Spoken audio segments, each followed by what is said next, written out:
Aron sa dugang nga pagpalambo sa integrated bus and jeepney terminal, plano karon sa lokal nga kagamanan ning Dakbayan nga i-renovate ang IBGT ilabi na sa porsyon nga kanhi giakupar sa Sikan Provincial Mobile Force Company.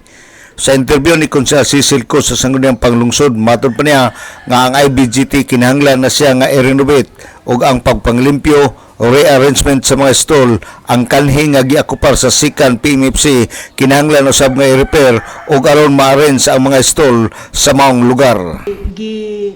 Planuhan namo no nga ang kining IBJT sa Agora nato needs improvement na gyud siya, needs clean up, needs arrangement, because as you've known atong previous years some part of the Agora nga katong belt nila, part of it was occupied by our Misamis Occidental Provincial Mobile Force.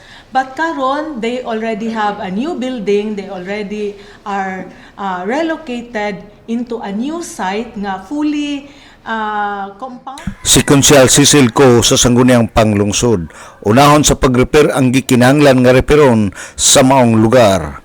Alang sa DXDD Radio Campana ang radyo sa simbahan, 45 Dudong Barcaminto, muluyog sa ka-75 nga jubileo sa simbahan sa Archdiocese sa Osamis Danag, sa Dakbayan.